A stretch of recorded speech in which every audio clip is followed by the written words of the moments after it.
mos përputhje në mes të modrave dhe të parave që shkojnë për shembull në Kinë. Po Kina ka një qasje tjetër. Kina je uvek predstavljena upravo onako kako je predstavlja i naš predsjednik Aleksandar Vučić.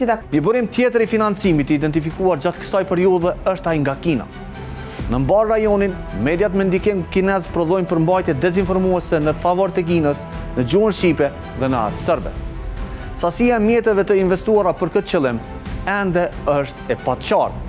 Mediat, e po ashtu edhe mediat qeveritare kineze, nuk i kanë transparente burimet dhe sasinë e financimit. Në rastin e Shqipërisë, ne shumicën e lajmeve dezinformuese i marrim nga Serbia. Kaloj në Serbi, Serbia e merr nga media shtetërore ruse, kaloj në Serbi, kurse mediat online, portalet online në Shqipëri që janë ngritur pikërisht për qëllime klikimi. Pra kemi një linjë që shkon Rusi, Serbi, Shqipëri dhe pastaj shkon edhe në Kosovë. Kemi shumë portale online, të cilat ngrihen pikërisht për këtë arsye, për qëllime fitimi, përfitimi.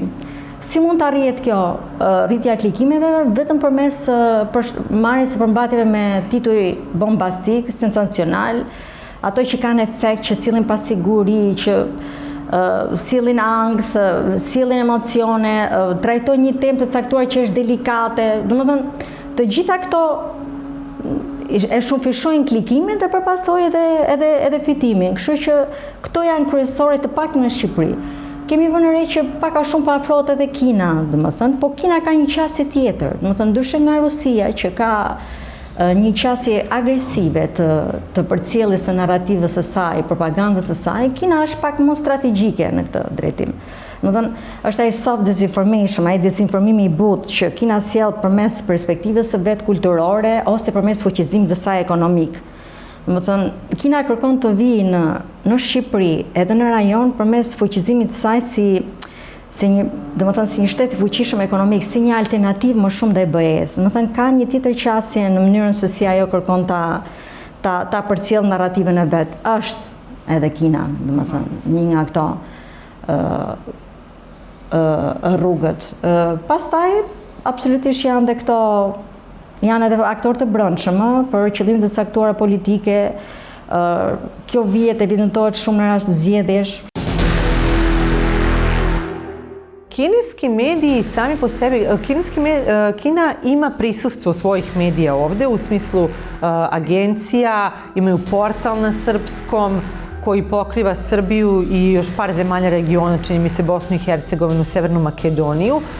Međutim, ne mogu da kažem da oni imaju neki veliki značaj, u smislu verujem da većina građana i ne zna za te portale. Ono što jeste značajno kada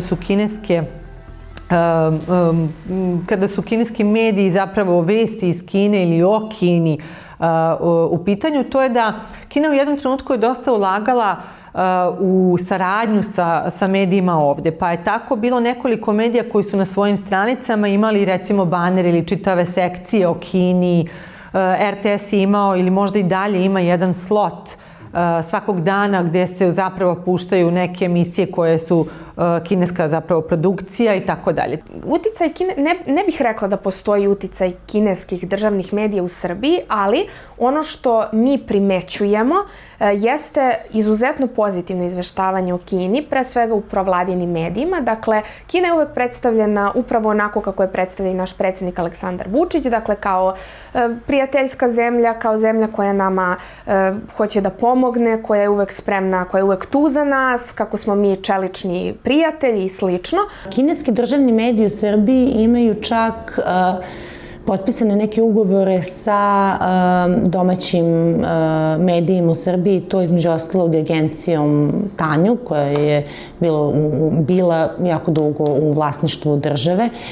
Mislim da takođe imaju potpisan ugovor sa još nekoliko medija poput dnevnog lista i dnevnog medija Politika. I ono što mi znamo je da jesu vlasnici nekih kineskih kompanija, uglavnom su ulagali u radio stanice, kao što je to slučaj i u drugim zemljama regiona.